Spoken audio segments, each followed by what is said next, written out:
Welcome to another edition of Curtis Jones Writing.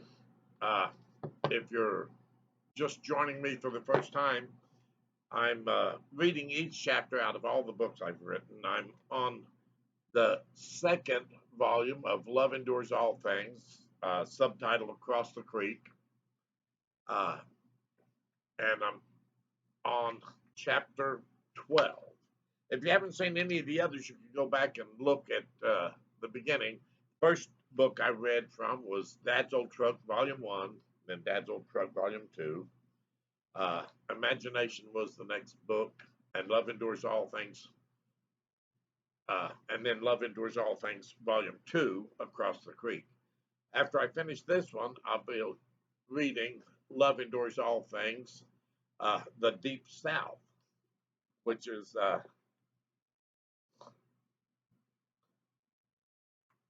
the third in the series of Love Endures All Things. In fact, it's the last 15 or 18 years that Stephanie and I were married. The Love Endures All Things was about the first 15 to 18 years, and then the Love Endures All Things 2, Across the Creek, was around 15, 16 years in the middle of our marriage. And then Love Endures All Things, The Deep South, is the last part of our marriage until Stephanie died. We'd been married about 47 and a half years, and I think we were meant for each other. It was a good marriage, but she died in her sleep one night. So, and after that, I started asking God, when it's my time to go, let me go down, lay down, go to sleep, think I'm getting up tomorrow, and take me home then. That'd be the ideal way to do it, I think. Anyway, chapter 12. The title of this chapter is Air is for Breathing. We owned a hovercraft for a while when we had concluded that it was not able to do what we had hoped it would do. Our creek just flowed too fast for our hovercraft to be able to carry more than one person across with the water flowing at that speed. When Michael took the hovercraft out, when Michelle took the hovercraft out to play in the 50-acre field, she ran into a very large round bale of hay with it. It broke the front of the hovercraft and tore several of the airbags that channel the airflow to underneath to lift up the hovercraft. So it was difficult to get it back home. Of course, Michelle was very light then, so she got it back home by keeping it at full speed so there was enough air to hold it up. If I'd have been sitting on it, it might not have done that because I'm considerably heavier than Michelle. She was a little girl then in high school. The way the hovercraft works is because it has a ultralight aircraft engine on the rear of the hovercraft. It also has a propeller to generate enough airflow to lift and move the craft forward. It has two airfoils that direct the airflow to turn to the right or turn to the left. The airflow must be contained and directed in ways that accomplish these things. If there is a break in the body, the airflow is redirected toward the outside and lift is lost.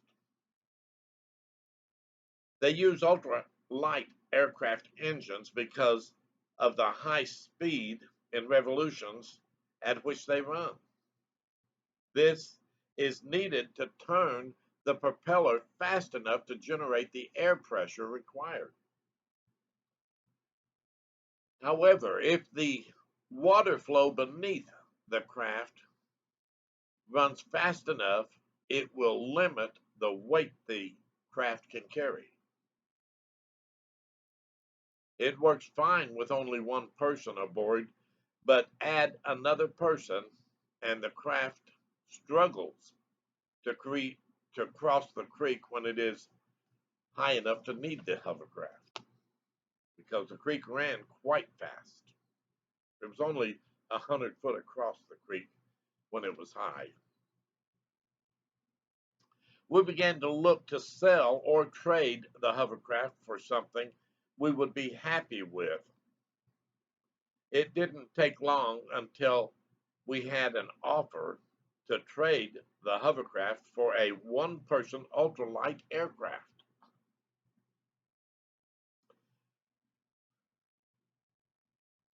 I loved the idea of owning my own flying machine. I'd taken flight lessons and got halfway through getting my pilot's license before money just got so tight I couldn't do it anymore. I had taken flight lessons in the 70s and always wanted to fly. I enjoyed it immensely. I took the kids up with me sometimes when I was taking lessons, and my instructor didn't mind. He let us. One day I took Stephanie with me when I went on a lesson, and my instructor, or with my instructor, it was delightful to have her with me. My instructor was a lot like me and was always interested in fun things. I think that is why he allowed my wife and kids to go with me on these flight lessons as ride alongs. The day I took Stephanie with me, we, uh, with me, we chased rain clouds, the small summer rain clouds, and finally we climbed high enough and did some wingovers maneuvers. That was great fun to me, and my instructor enjoyed them too. That's when you fly along and you go up like this and just flip over and you're going the opposite direction when you come down. Maybe that's why I love roller coasters. Stephanie screamed several times and finally asked us to stop that. She never went up with me again and never allowed the kids to come along either.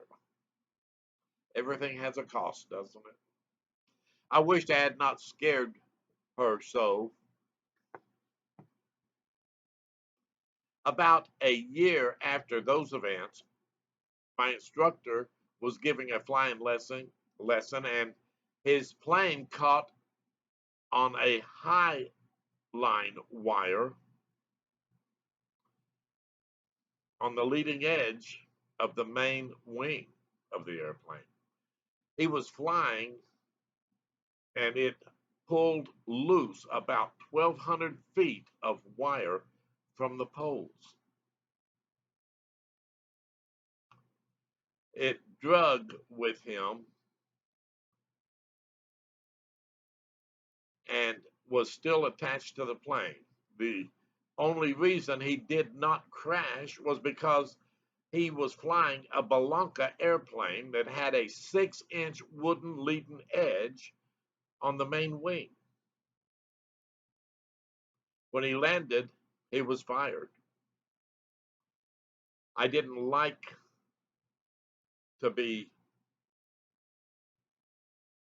I didn't like to be close to the ground when I was flying and I was doing maneuvers. I wanted enough room to recover. The fun I had flying is the reason I wanted an ultralight so badly. We drove to see the aircraft and brought the hovercraft with us for the trade if all went well. Stephanie and I had Mike and Brian with us when we made the trade. Mike helped me take the wings off of the ultralight so we could carry it on our 16-foot trailer. On the way home, me and Mike spoke of the wonderful fun one of those would be, Stephanie mostly listened and said nothing. I thought she was unusually quiet, but I didn't say anything either. When we took the ultralight off of the trailer and we parked it in the backyard after several days, Mike went back wanting to put the wings on the aircraft. I had done nothing to it as yet.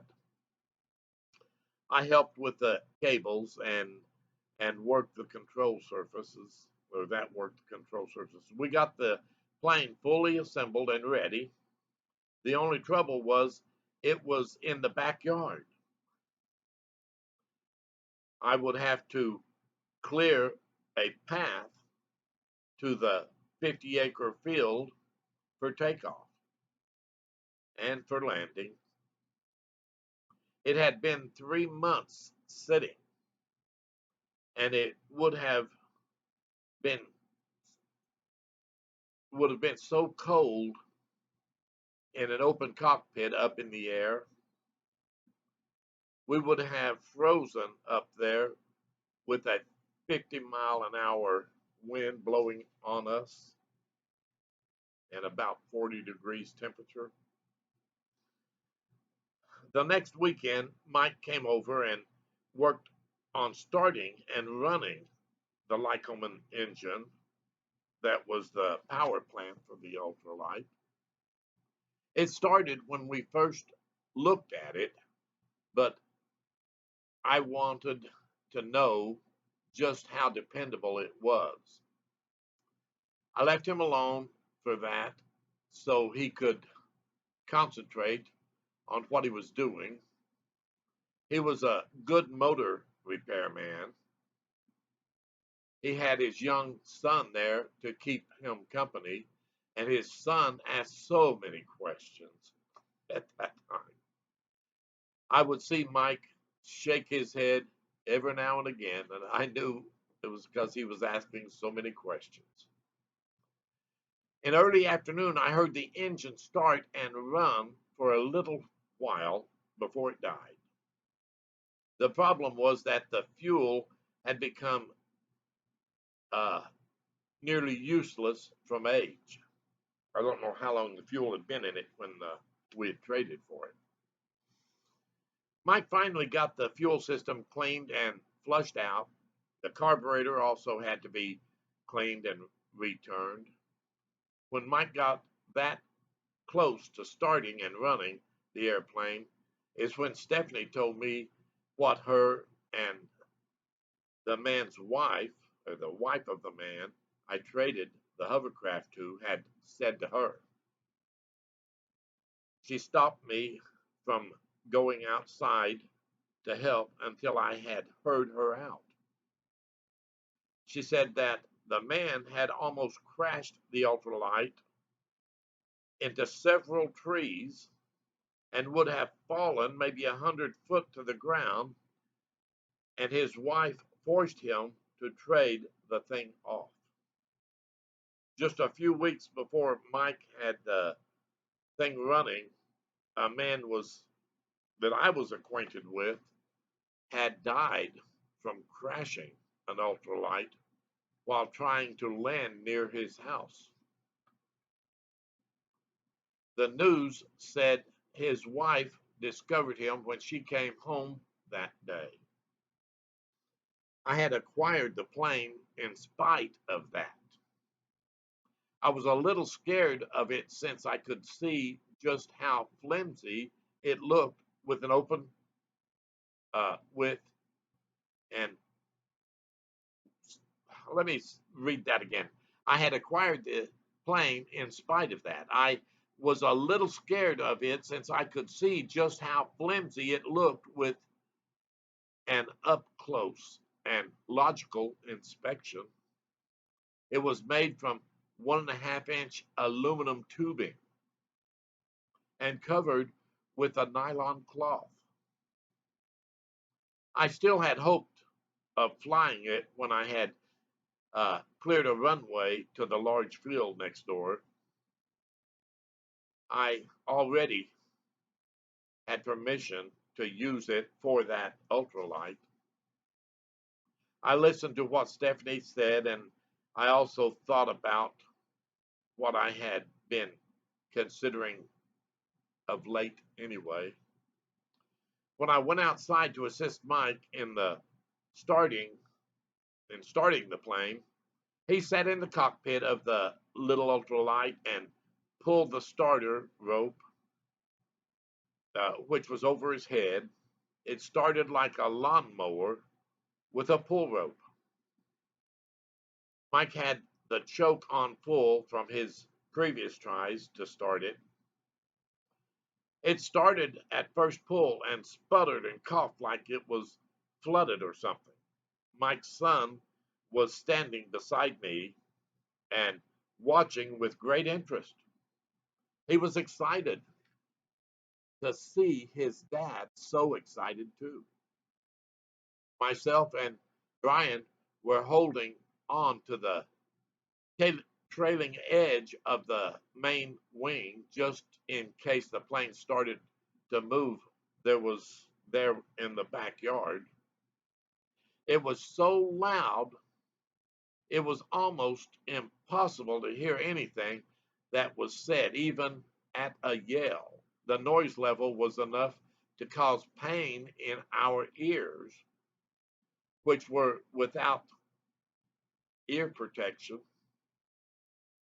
I was telling Mike at the top of my voice to throttle back and turn off the choke. He had it at full throttle. It seemed that all he got out of it was turn off the choke, and so he did. And as soon as the choke was off, the engine leveled out wonderfully and was running smoothly at full power. When the choke was turned off, the plane had so much power that it was jerked out of my hands and Brian's hands at the same time. It was about 90 feet away from the fence in the back. Me and Brian were left standing there with our mouths wide open in shock. We were lucky we were standing outside of where the elevator or back wing would pass us. In less than a second and a half, the ultralight was caught in the fence. Mike then turned the engine off and it died. As he rolled out of the cockpit, he laid on the ground. Bless his heart, I know it scared him as bad as it did us. The ultralight had an open cockpit, and the only thing that kept Mike from being injured was the aluminum framework that held the instrument panel for the engine and the condition of the engine, now in a bent and mangled condition. We bolted to the airplane when it stopped in the fence. Anthony, Mike's son and my grandson, was faster than me, and when he got there, he turned and shouted at us, "You almost killed my daddy." What do you say to that? To tell you the truth, I almost thought it could have been the end of Mike too.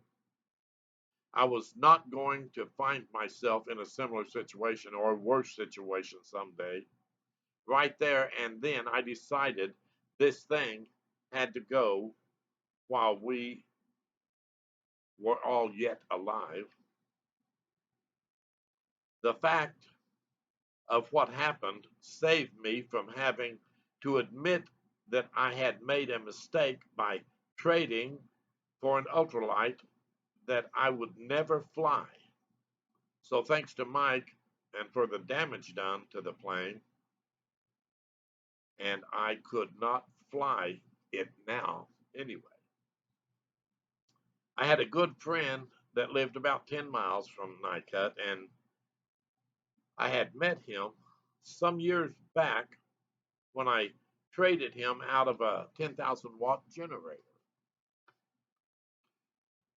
I ran that generator off of the front axle of an old front wheel drive Honda Civic, little bitty boxy ones with a cruise control on it. It was the best generator setup I ever had. That worked better than any of the other generators I'd ever owned. I had owned some Army generators from time to time, and this homemade generator worked better than anything. It ran cheaper than any other I had owned, too. It needed few oil changes and required less to maintain than most generators. That man's name was Fred. He was a little strange. I didn't know just how strange at that time. He was kind of a survivalist, a prepper, they call them today, but he was nice enough to me. Fred was talking about turning his flat bottom boat into an airboat powered with a propeller. I told him I wanted to trade off the ultralight, and he made me an offer I could not refuse. I traded the ultralight to Fred within 3 days. He gave me a Thunderbird car and 3 guns for the ultralight. All he wanted was the engine and the propeller for the airboat. I liked Fred, but I didn't truly know him at that time. Stephanie left for work about 1 in the afternoon, and when Fred was going to come to see me, he usually got there after Stephanie left for work. One day I was working out on my tractor under the carport, and Fred pulled up about 2:30 in the afternoon after Stephanie had gone to work. I was so glad it was after Stephanie had gone to work when I saw how he was dressed when he came. I heard him coming way before he got there. I had stopped working on the tractor and stepped out beside my pickup as he pulled up, and I could see he didn't have a shirt on, but sometimes my boys went without shirts also. He parked beside my pickup truck in his little Ford Ranger. When he opened the door to his truck, I could see from the other side of my truck bed where I was standing that he didn't have on a single stitch of clothes. I would love to have had a photo of what I looked like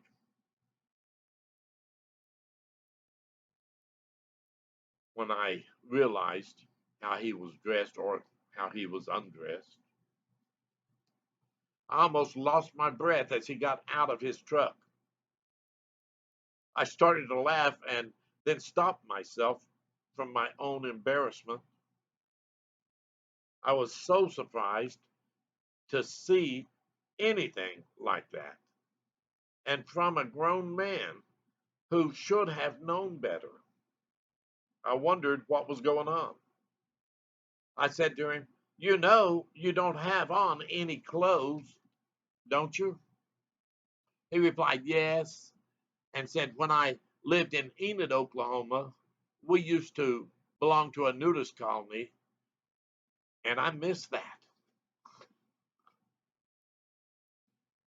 When he said that, I laughed and said, "Well, Don't come up here like that if anyone else is at home. I have seen that before when I was in the Navy.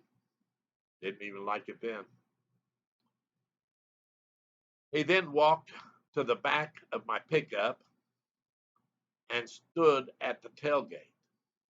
I walked toward the cab to put some distance between us. He then walked to my side of the truck, and I walked to the other side, past the hood. We talked through the window of the truck for a few moments, and then he came to the side I was on. The last time I seen a naked man was in the Navy, and I didn't even like it then.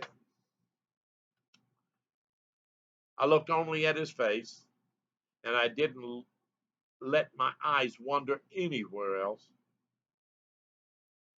I was so embarrassed. I bet my face was red. It surely burned at that moment. I thought all my blood must have been there. I wondered if maybe he did that to see my reaction. When he got to my side of the truck, I told him that Mike was going to be over in about 3 that afternoon. He shortly got into his truck and left. I hoped he was going back home, but I don't know. I have to say, if I looked like that or like he did naked, I would not want anyone to see me, especially someone that knew me. He was more than 250 pounds and about 5'10". When I told Stephanie about that day, all she said was, "You sure have strange friends." I'm glad I was at home. I would have shot his tool off, she said, and, and I believe her. As strange as life was in that part of the world, we were about to see some major changes come to our little family that I would never have guessed. The unknown is always just around the next corner. I would not have guessed at what would have come our way up there in Nycut, Oklahoma. I have learned that if you crave to live life at a different kind of pace and a different scale, you must live out at the fringes of society. That is the only way that so many things happen to folks so that they have something to write about or write home about. Many things, unbeknownst to us, were just around the corner. Thank you for listening to this story. I'm going to probably read the rest of this book today and post them at different times. I've been working on doubling the size of my deck out back, and it's taken a lot of time and difficult to do, and it's very hot. So I exhaust myself out there, and then I generally take the rest of the day off. But I'm going to try with the rest of this day to get the next to chapter 15. I think is the last chapter in this one. Get that finished so I could post all these uh, one day at a time. They'll come up, and then the next time I start posting, I will hopefully be working out of Love Endures All Things, Book 3, The Deep South. Thank you for your time, and if you like what I do, share it with your friends. Hit the subscribe button. It doesn't cost you anything, and it'll let you know every time I post something. And if you get in a hurry to know the rest of the stories, you can go to my webpage, which was or is curtis-jones-books.squarespace.com, or you can go to Facebook, which is Curtis Jones author page on Facebook, and both of these have links that will take you to Amazon where you can acquire these books in either ebook or paperback, and some of them come in hardback. God bless you. Take care until the next time. Goodbye.